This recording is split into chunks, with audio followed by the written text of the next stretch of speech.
শুভ সকাল।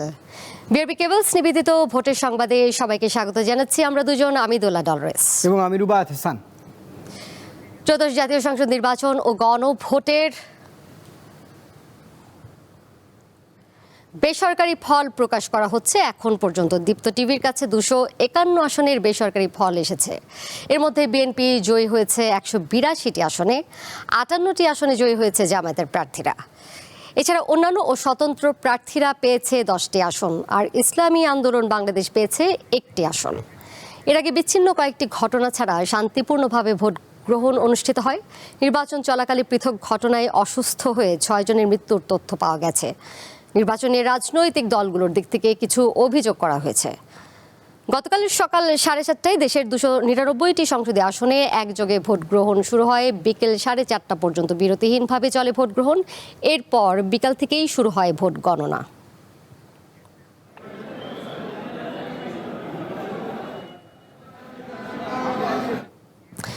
এই মুহূর্তে আমরা নির্বাচন কমিশনে যেতে চাই। সেখানে রয়েছেন 2 জন সহকর্মী যারা প্রতি ঘন্টায় আমাদেরকে সেখান থেকে আপডেট জানাচ্ছেন। শিউলি যুক্ত হয়েছেন আমাদের সাথে। এখন কি আপডেট রয়েছে? কতটি কেন্দ্রের ফলাফল এখন পর্যন্ত জানিয়েছে নির্বাচন কমিশন?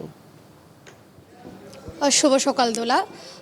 আপনি যেরকম জানাচ্ছিলেন, বেসরকারিভাবে যে ফলাফল এসছে, আসলে নির্বাচন কমিশনে এখন পর্যন্ত আনুষ্ঠানিকভাবে যে ফলাফল দিয়েছে সেখানে আমরা 100-র কিছুটা বেশি, অর্থাৎ 115টা পর্যন্ত ফলাফল আমাদের হাতে এসেছে।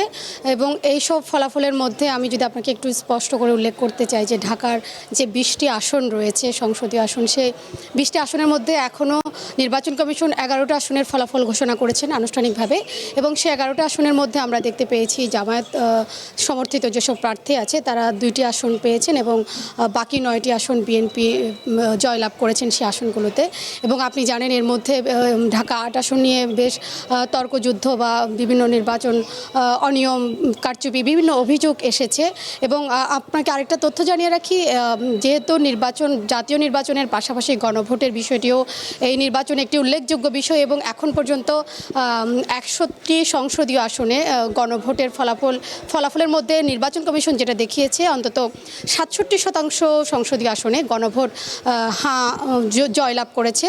এবং আমি এই বিষয় নিয়ে যদি টোটাল বিষয়টা নিয়ে যদি আমাদের সহকর্মী মহসানের কাছে একটু জানতে চাই যে আসলে মহসান, আপনার কাছে এই মুহূর্তে আর কি তথ্য আছে, আপনি কি পেয়েছেন যদি একটু জানান। আপনি বলছিলেন ঢাকার আসনগুলো নিয়ে কিন্তু আমরা দেখেছি যে দর্শক যারা রয়েছেন, যারা ভোটার রয়েছেন, তাদের কিন্তু দীর্ঘ প্রতীক্ষা ছিল। এবং এই আসনগুলোতে কারা জয়ী হবে এটার উপরে কিন্তু আসলে রাজনৈতিক দলগুলোর অনেক ব্যাপারই আসলে এটার উপর নির্ভর করে। তো আমার কাছে ঢাকার 4টি আসনের রেজাল্ট আমার হাতে রয়েছে। আমি যদি একটু ঢাকা 1 আসনে চলে যাই, সেখানে আমরা দেখতে পাচ্ছি যে বিএনপির যে প্রার্থী রয়েছেন তিনি 1,73,781টি ভোট পেয়েছেন। এবং জামাতের যে প্রতিদ্বন্দ্বী প্রার্থী, জামাতের দাঁড়িপাল্লা প্রতীকের, তিনি পেয়েছেন 1,12,622।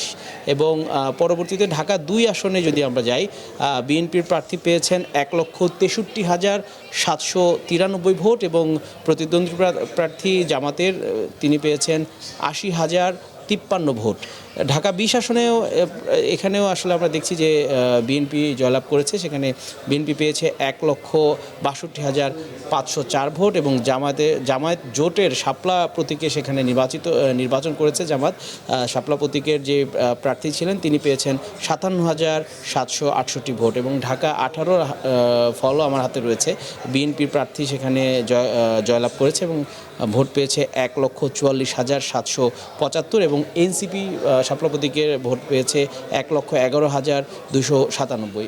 এবারের ভোটে কিন্তু একটা চমক রয়েছে, অনেকগুলো চমক রয়েছে। যে চমকগুলোর মধ্যে আমরা দেখতে পেয়েছি যে ঢাকার বেশ কিছু আসনে কিন্তু জামায়াতে ইসলামীর যেই জয়লাভ, এটাকে চমক হিসেবে দেখা হচ্ছে। কারণ জামাতের ঢাকার আসনগুলোতে খুব একটা বেশি বিগত নির্বাচনগুলোতে দেখা যায়নি জামাতের যারা প্রার্থী রয়েছেন তাদের জয়লাভটা।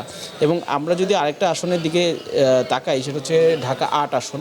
ঢাকা 8 আসনে আমরা দেখেছি শুরু থেকেই কিন্তু এই আসনটি নিয়ে নানা ধরনের আগ্রহ কিন্তু রয়েছে।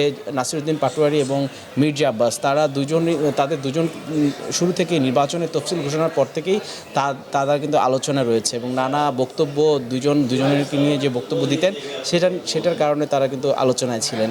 শেষ পর্যন্ত 5,000-এর কিছু বেশি ভোটে মির্জা আব্বাস নাসিরউদ্দিন পাটোয়ারিকে হারিয়েছেন। এবং আমরা দেখেছি যে নাসিরউদ্দিন পাটোয়ারি কিন্তু অভিযোগ করেছে নির্বাচনে কারচুপির এবং কেন্দ্র দখল করে ভোটের যে ফল রয়েছে ম্যানিপুলেট করারও আসলে কিন্তু অভিযোগ রয়েছে। মহসান, আপনি যেসব কথা বলছিলেন, কারচুপি অভিযোগ বিভিন্ন রকম, এই বিষয়গুলো আমরা দেখেছি। এর বাইরেও যদি আপনাকে একটু বলি যে আসলে এই নির্বাচনে মোটা দাগে এনসিপির অর্থাৎ যেসব তরুণ যেসব প্রার্থী ছিল তার মধ্যে বেশ কয়েকজন প্রার্থীকে আমরা হেরে যেতে দেখেছি। আপনি এই বিষয়টা নিয়ে আসলে আপনার কি মনে হয় যে কেন এইসব প্রার্থী হারলো, বা তারা কি আসলে ভোটের মেরুকরণ বা স্থানীয় যে রাজনীতি সেটা কি আসলে তাদের বুঝতে অসুবিধা হয়েছে কিনা, বা তাদের হারার পেছনে আপনি আসলে কি ভূমিকা রেখেছে বলে মনে করেন? আপনি বলছেন এনসিপির প্রার্থী প্রত্যেকেই কিন্তু নতুন, তারা তরুণ এবং প্রথমবারের মতো জাতীয় নির্বাচনে তারা অংশ নিয়েছে এবং জাতীয় নির্বাচন এবং তাদের যে হারার যেই ভোটের ব্যবধান সেটা কিন্তু খুব বেশি নয়।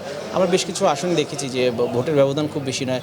আমি যদি ঢাকা 9 আসনের দিকে যাই, যেখানে তাসনিম যারা স্বতন্ত্র প্রার্থী ছিলেন, তিনি আগে এনসিপির সাথে যুক্ত ছিলেন, পরবর্তীতে স্বতন্ত্র হিসেবে নির্বাচনে তিনি যুক্ত হয়েছেন, ফুটবল প্রতীকে তিনি নির্বাচন করেছেন। তিনি কিন্তু সেই আসনে তৃতীয় হয়েছে, মানে তার ভোটের দিক থেকে তিনি তৃতীয় সর্বোচ্চ ভোট পেয়েছেন। এছাড়া এনসিপি প্রতীকে যিনি ছিলেন শাপলা কলি, তিনি পেয়েছেন দ্বিতীয়, এবং বিএনপির হাবিবুর রহমান তিনি আসলে জয়লাভ করেছে। তো সেখান থেকে দেখা যায় যে যারা তরুণ রয়েছে তাদের কিন্তু জাতীয় নির্বাচনের অভিজ্ঞতা অনেকটাই কম এবং প্রথমবারের মতো তারা নির্বাচন অংশ নিয়েছে। আপনি যেটা বলছিলেন যে আসলে তাদের কোনো অভিজ্ঞতা ঘাটতি রয়েছে, অবশ্যই অভিজ্ঞতা কম ছিল, তবে তারা কিন্তু তরুণদের অনেক ভোট পেয়েছে। আমরা দেখেছি যে গতকাল তরুণদের কিন্তু প্রত্যেকটা ভোট কেন্দ্রে তরুণদের উপচে পড়া ভিড় ছিল এবং তরুণরা কিন্তু ভোট দিতে এসেছেন। তো এবং আপনি জানেন যে এই নির্বাচনে একটা বড় সংখ্যক তরুণের অর্থাৎ নতুন ভোটারের অংশগ্রহণ ছিল, প্রায় 5 লাখ মতো। সেই তরুণ ভোটারদেরও একটা প্রভাব নিশ্চয়ই এই নির্বাচনে পড়েছে। এবং আরেকটা যে বিষয়টা, যেমন বিশ্লেষকরা যেটা মনে করছেন, আসলে তারা যে বড় বর্ষিয়ান রাজনীতিবিদদের সাথে তাদের যে নির্বাচনী লড়াই, সে লড়াইয়ে তাদের হয়তো অভিজ্ঞতার আসলে কিছু ঘাটতি ছিল।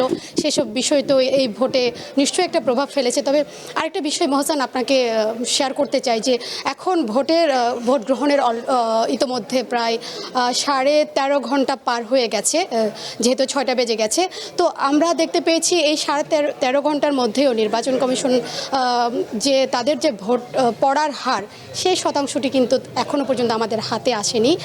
অথচ এই নির্বাচন একটি সুষ্ঠু, নিরপেক্ষ এবং বিশ্বাসযোগ্য নির্বাচন হিসেবে প্রতীয়মান হতে যাচ্ছে। হয়তো ভবিষ্যতের ইতিহাসে হয়তো লেখা হতে পারে। জি, আপনি যেটা বলছিলেন যে সিইসিও সেই দাবিটা করেছেন, কিন্তু এই যে একটা সুন্দর নির্বাচন সেটা প্রশ্নবিদ্ধ হতে পারে হয়তো এই বিষয়টাকে ঘিরে, যেহেতু এখনো পর্যন্ত ভোটের হার আমরা জানতে পারিনি। নিশ্চয়ই, কারণ আমরা দেখেছি যে রাতে কিন্তু ভোট গণনাকে কেন্দ্র করে জামায়াতে ইসলামী নির্বাচন কমিশন এসেছে, এনসিপির আসিফ মাহমুদ সজীব ভুঁইয়া তিনি এসেছেন, এবং আমরা দেখেছি মামুনুল হক তিনি জামাত জোটেরই প্রার্থী। তারা কিন্তু এসে ইসিতে নির্বাচন নিয়ে তাদের কেন্দ্রগুলোতে কারচুপি নিয়ে এবং বিভিন্ন ধরনের অভিযোগ তারা করেছেন, এবং জামাত অভিযোগ করেছিল আসলে ফলাফল ঘোষণা নিয়ে। এবং ঢাকার বেশ কিছু আসনে জামাতের ফলাফল ঘোষণা নিয়ে তাদের অভিযোগ রয়েছে। ভোটের ফল আসলে পাল্টে দেওয়া, কারচুপি করার আসলে তারা অভিযোগ করেছে। এখন পরবর্তীতে আসলে এই আন্দোলনের ঘোষণা দিয়েছে, এই বিষয়গুলো সুরাহা হওয়া নিয়ে কিন্তু আসলে পরবর্তীতে নির্বাচনের গতিপথ দিকে যায় সেটা নির্ভর করছে। এবং আপনি হয়তো শুনেছেন এর মধ্যে যে ঢাকা 8 আসনের ফলাফল স্থগিত রাখার দাবিও জানানো হয়েছে রাজনৈতিক দলগুলোর পক্ষ থেকে, এবং ইতোমধ্যে আরও কয়েকটি সংসদীয় আসনে কিছু কেন্দ্রের ফলাফলও স্থগিত রাখা হয়েছে।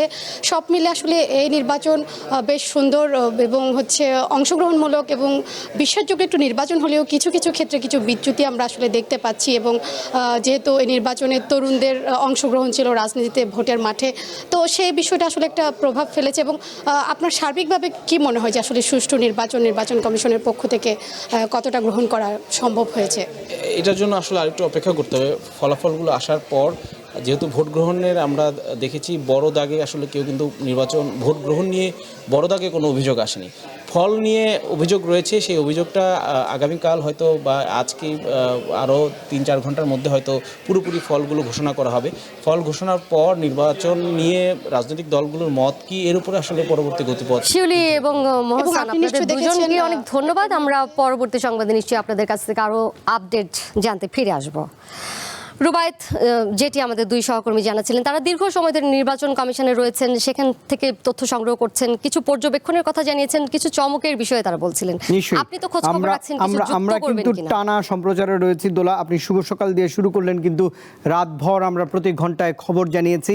এই মুহূর্তে 287 আসনের প্রাপ্ত ফল আমার হাতে রয়েছে বেসরকারিভাবে। তাতে দেখা যাচ্ছে 203টি আসনে 20 বছর পর জাতীয়তাবাদী দল বিএনপি তারা সংসদে যাচ্ছে। 65টি আসনে জামাত ইসলামী একক সংখ্যাগরিষ্ঠতাভাবে, মানে তাদের যে আসনগুলো পাওয়ার কথা 65টি পাইছে, এবং নতুন রাজনৈতিক দল এনসিপি এখন পর্যন্ত মাত্র 5টি আসনে জয়লাভ হয়েছে। দর্শকরা নিশ্চয়ই জানবেন, স্বতন্ত্র বা অন্যান্য যে প্রার্থীরা রয়েছে তারা বাংলাদেশ জুড়ে 14টি আসন দখল করেছেন বা বিজয়ী হয়েছেন, সংসদে যাবেন। এবং সব মিলিয়ে 11তম প্রধানমন্ত্রী হিসেবে শপথ নিতে পারেন বিএনপির চেয়ারম্যান তারেক রহমান। এবং আপনি জেনে থাকবেন যে আলোচিত বেশ কিছু প্রার্থী রয়েছে, তারা কিন্তু জয় ছিনিয়ে এনেছেন। আবার আলোচিত অনেক প্রার্থী যারা হেরে গেছেন, যেমন জামাতের সেক্রেটারি জেনারেল মিয়া গোলাম পরোয়ার, তিনি পরাজিত হয়েছেন। একই সঙ্গে পরাজিত হয়েছেন এনসিপির তরুণ নেতা সার্জিস আলম, এবং একই সঙ্গে নাসিরউদ্দিন পাটোয়ারি। নাহিদ ইসলাম জয় ছিনিয়ে এনেছেন, হাসনাত আবদুল্লাহ জিতেছেন। একই সঙ্গে মির্জা আব্বাস, তিনি আলোচিত বর্ষিয়ান নেতা বিএনপির কাণ্ডারি, তিনি জিতেছেন। তারেক রহমান বাংলাদেশের 2টি আসন থেকে জয়লাভ করেছেন, যদিও ঢাকা 17-র যে নির্বাচনী আসন সেখানে মাত্র 4300 ভোটে তিনি জিতেছেন। একই সঙ্গে স্বতন্ত্রের মধ্যে অবশ্যই চোখ রাখতে হবে রুমিন ফারহানার উপর, তিনি জয় ছিনিয়ে এনেছেন। 37,000 ভোট বেশি পেয়েছেন তিনি। নিশ্চয়ই একদম সংসদে যাচ্ছেন জোনায়েদ সাকি, তিনি গণসংহতি আন্দোলনের রাজপথের দীর্ঘদিনের আন্দোলন করেছেন। বিএনপির সঙ্গে জোট করে তিনি এবার আসন ছিনিয়ে এনেছেন ব্রাহ্মণবাড়িয়া থেকে। এবং একই সঙ্গে নুরুল হক, নূরের কথা বলতে হবে, ভিপি নূর, তিনিও এই রাজপথের আন্দোলনে ছিলেন গত বলা যায় যে কয়েক বছর। তিনি এই আসনগুলো থেকে জয়লাভ করেছেন। অন্যদিকে নূরের সতীর্থ আরেকজন, যদিও বিএনপিতে যোগ দিয়েছেন, রাশেদ, তিনি হেরে গেছেন। তো হার জিত নিয়ে আসলে দিনভর টানা যে ভোট গ্রহণ হয়েছে সেখানে বাংলাদেশের মানুষ ভোট দিয়েছে, এবং এই যে ভূমিধস বিজয় বিএনপির, এটি বাংলাদেশের রাজনীতিতে এক ধরনের অনন্য ভূমিকা। আপডেট জানাতে চাই, রাজধানীর সেগুন বাগিচার ঢাকার রিটার্নিং অফিসারের কার্যালয়ের সহকর্মী শারিয়ার ইমন রয়েছেন, তিনি রাতভর তথ্য জানিয়েছেন। ইমন, গণভোটে তো আমি দেখছি যে হাঁ জয়যুক্ত হতে চলেছে, অন্তর্বর্তীকালীন সরকার ক্যাম্পেইন করেছে আসলে হাঁ ভোটের পক্ষে। বলা যায় সরকারের এই বার্তা জনগণের মাঝখানে পৌঁছেছে, এই গণভোটে হাঁ জয়যুক্ত হয়েছে। আর কি আপডেট রয়েছে ঢাকার নিশ্চয়ই বড় বড় আসনগুলোর সর্বশেষ তথ্য আপনার কাছে রয়েছে সেগুনবাগিচা থেকে? জি, আপনি ঠিকই বলেছেন। আসলে হ্যাঁ ভোটের বিষয়টি, আপনার হ্যাঁ ভোটের বিষয়টি আমি আসছি, তার আগে আরও কয়েকটি তথ্য আসলে জানিয়ে রাখি। সেটি হচ্ছে যে ঢাকা বিভাগীয় রিটার্নিং কার্যালয় থেকে আসলে ঢাকা উত্তর ও দক্ষিণ সিটি কর্পোরেশনের মোট 13টি আসনের কিন্তু আপনার এই ফলাফল চলছিল, যেটি হচ্ছে যে আমরা এই ভোট 6টায় এখন আমরা দেখছি প্রায় 9টি আসনের আপনার কিন্তু চূড়ান্ত ফলাফল ঘোষণা হয়ে গেছে। সেক্ষেত্রে আমি যদি একটু জানিয়ে রাখি আপনাদেরকে, সেক্ষেত্রে দেখছি ঢাকা 8 আসনে কিন্তু আপনিও যেটি বলছিলেন যে তীব্র প্রতিদ্বন্দ্বিতা করে বিজয়ী হয়েছেন বিএনপি মির্জা আব্বাসউদ্দিন আহমেদ, এবং তিনি পেয়েছিলেন 59,366 ভোট। আর নিকটতম প্রতিদ্বন্দ্বী এনসিপির নাসিরউদ্দিন পাটোয়ারি পেয়েছিলেন 54,127 ভোট। খুবই তীব্র প্রতিদ্বন্দ্বিতাপূর্ণ একটি নির্বাচন হয়েছে এখানে। এরপরে আমরা যদি একটু চোখ বুলাই, সেখানে আমরা দেখব ঢাকা 14 আসন, সেখানে আপনার মীর আহমেদ বিন কাশেম জামায়াতের প্রার্থী, তিনি বিএনপির সানজিদা ইসলামকে পরাজিত করে আপনার বিজয়ী হয়েছেন। ঢাকা 17 আসনে আমরা দেখছি ধানের শীষ প্রতীক নিয়ে বিএনপির তারেক রহমান, তিনি এখানে বিজয়ী হয়েছেন। তিনি 72,699 ভোট পেয়েছেন। তার নিকটতম প্রতিদ্বন্দ্বী ছিলেন জামাতে ইসলামের সম খালিদুজ্জামান, তিনি ভোট পেয়েছিলেন 68,300। এছাড়া ঢাকা 18 আসন যদি দেখি আমরা, 18 আসনে আমরা দেখছি বিএনপির SM জাহাঙ্গীর হোসেন, তিনি 1,44,715 ভোট পেয়ে এখানে নির্বাচিত হয়েছেন। তার নিকটতম প্রতিদ্বন্দ্বী ছিলেন এনসিপির আরিফুল ইসলাম, তিনি ভোট পেয়েছেন 1,11,297। আর আমরা ঢাকা 4 আসনের দিকে যদি একটু লক্ষ্য করি, সেখানেও আমরা দেখছি আমরা দাঁড়িপাল্লা প্রতীক নিয়ে সৈয়দ জয়নুল আবেদিন, তিনি 77,367 ভোট পেয়ে এখানে বিজয়ী হয়েছেন। ঢাকা 6 আসনে আমরা দেখছি ইশরাক হোসেন, তিনি এখানে সর্বোচ্চ ভোট অর্থাৎ 78,850 ভোট পেয়ে নির্বাচিত হয়েছেন। ঢাকা 5 আসনে যদি দেখি, ঢাকা 5 আসনে আমরা দেখছিলাম মোহাম্মদ কামাল হোসেন, তিনি এখানে বিজয়ী হয়েছেন 96,441 ভোট পেয়ে। তার নিকটতম প্রতিদ্বন্দ্বী ছিলেন মোহাম্মদ নবিউল্লাহ বিএনপির 87,491 ভোট। ঢাকা 7 আসনে আমরা যদি দেখি, জামাতের প্রার্থী আপনার মোহাম্মদ ইনায়েতুল্লাহ ভোট পেয়েছেন 98,483। তার নিকটতম প্রতিদ্বন্দ্বী বিএনপির হামিদুর রহমান, তিনি পেয়েছেন 1,04,666, অর্থাৎ বিএনপির হামিদুর রহমান এখানে বিজয়ী হয়েছেন। আর হচ্ছে সবশেষ আমরা যদি ঢাকা 9 আসনের দিকে একটু তাকাই, একটু ইন্টারেস্টিং আসলে ছিল ঢাকা 9 আসনটি। এখানে স্বতন্ত্র প্রার্থী তাসনিম যারা, উনি পেয়েছেন 44,684 ভোট। তার এনসিপির মোহাম্মদ জাভেদ মিয়া, তিনি পেয়েছেন 53,460 ভোট। আর হাবিবুর রহমান বিএনপির, তিনি ভোট পেয়েছেন 1,11,212 ভোট, অর্থাৎ বিএনপির হাবিবুর রহমান এখানে বিজয়ী হয়েছেন। আর সবশেষ আসলে গণভোট নিয়ে একটু বলতে হয়। গণভোটে আসলে ঢাকা 6 আসনে আমরা গণভোটের একটি ফলাফল পেয়েছিলাম। সেই ফলাফলটিতে আমরা দেখছিলাম যে এখানেও আপনি যে হা ভোট আর না ভোটের কথা বলছিলেন, এখানেও আমরা দেখছি যে হা ভোট আপনার জয়যুক্ত হয়েছে 93,899 ভোট পেয়ে। তার বিপরীতে না ভোট পড়েছে 44,701 ভোট। তো আসলে এখন পর্যন্ত আমরা এখানে এটুকুই বলতে পারি, আমাদের হাতে সবশেষ। নিশ্চয়ই শাহরিয়ার ইমান, অসংখ্য ধন্যবাদ। এই তথ্যগুলো তিনি রাতভরে জানিয়েছেন। দোলা, আরেকটি আলোচিত তথ্য এই মুহূর্তে রয়েছে, গণভোট জিতেছে কিন্তু বান্দরবান, রাঙ্গামাটি এবং চট্টগ্রামের 13, এখানে এই 3টি আসনে বান্দরবান, রাঙ্গামাটি এবং চট্টগ্রামের এই জনপদে না ভোট ব্যাপকভাবে জয়লাভ করেছে। এটি একটি পর্যবেক্ষণ বা দেখার মতো বিষয়। ইসি সূত্রে আমরা এটি জানতে পেরেছি। যেমন বান্দরবানের তথ্য যদি দেই, 71,000 মানুষ হার পক্ষে ভোট দিয়েছে, কিন্তু দেখবেন 90,000-এর বেশি মানুষ নার পক্ষে ভোট দিয়েছে। চট্টগ্রামে 80,000 মানুষ হার পক্ষে ভোট দিয়েছে, কিন্তু 1,24,000 মানুষ নার পক্ষে ভোট দিয়েছে। রাঙ্গামাটিতে 71,000 মানুষ হার পক্ষে ভোট দিয়েছে, কিন্তু 1,80,000 মানুষ নার পক্ষে ভোট দিয়েছে। এইটি একটি ব্যতিক্রম। নিশ্চয়ই আরও কিছু খবর জানিয়ে দিতে চাই রুবায়েত। 2/3 আসনে জয়ী হয়ে সরকার গঠনে বিএনপি আত্মবিশ্বাসী বলে জানিয়েছেন দলের নির্বাচন পরিচালনা কমিটির মুখপাত্র ও বিএনপি চেয়ারম্যানের উপদেষ্টা মাহদি আমিন। গুলশানে দলের নির্বাচন পরিচালনা কমিটির কার্যালয়ে এক সংবাদ সম্মেলনে তিনি কথা বলেন। বিএনপি চেয়ারম্যান আমাদের নেতা জনাব তারেক রহমান, তার 2টি নির্বাচনী আসন বগুড়া 6 এবং ঢাকা 17-তে ইতিমধ্যে বেসরকারিভাবে বিজয়ী হয়েছেন। গণতন্ত্রকামী মানুষ যে উৎসাহ এবং উদ্দীপনার মাধ্যমে দীর্ঘ 18 বছর পর তাদের ভোটাধিকার প্রয়োগ করেছেন এবং পছন্দের প্রার্থীকে ভোট দিয়েছেন, এই জন্য আন্তরিকভাবে শুভেচ্ছা জানাই। জনগণের ভালোবাসায় সিক্ত দল বিএনপি ইনশাল্লাহ জনসমর্থন নিয়ে 2/3 বেশি আসনে বিজয়ী হয়ে সরকার গঠন করবে। বিশেষ একটি দলকে সুবিধা দেওয়ার জন্য চক্রান্ত করা হয়েছে বলে অভিযোগ করেছেন জামায়াতে ইসলামীর সহকারী সেক্রেটারি জেনারেল এহসানুল মাহবুব জুবায়ের। নির্বাচন কমিশনে অভিযোগ দায়ের করে এই মন্তব্য করেছেন তিনি। বিশেষ একটি দলকে সুবিধা দেওয়ার জন্যই এই চক্রান্ত এবং ষড়যন্ত্রের জালটাকে বিস্তৃত করা হচ্ছে আমাদের মনে হয়েছে। দীর্ঘ কয়েক ঘন্টা আমরা এটা পর্যবেক্ষণে নিয়ে এই বিষয়টি আমাদের মনে হয়েছে বলেই আমরা 11 দল এখন আলোচনা করেছি, ইসিতে যাচ্ছি। আমাদের পরবর্তী কর্মসূচি আমরা ঘোষণা করব। আমরা প্রয়োজনে খুবই কঠোর কর্মসূচিতে বাধ্য হব। কোনো অবস্থায় জনরায়কে এইভাবে চক্রান্ত ষড়যন্ত্র করে নস্যাৎ করার কোনো সুযোগ আমরা কাউকে দেব না। দর্শক, এই ছিল বিআরবি কেবলস নিবেদিত ভোটের সংবাদে। পরবর্তী সংবাদ দেখবেন সকাল 7টায়। নিশ্চয়ই আমার আরেক সহকর্মী বিস্তারিত আপডেট নিয়ে আপনাদের সামনে হাজির হবেন। এই মুহূর্তে আমরা দুজন বিদায় নিচ্ছি। আমি দোলা ডলরেস এবং আমার সাথে ছিলেন, একই সঙ্গে আমি বিদায় নিচ্ছি রুবায়েত হাসান। আমরা সারা রাত ধরে আপনাদের ভোটের সবশেষ আপডেটগুলো জানাবার চেষ্টা করলাম এবং ভোটের সংবাদ বিআরবি কেবলস নিবেদিত এই ভোটের সংবাদ থেকে এখন পর্যন্ত আমরা দুজন বিদায় নিচ্ছি।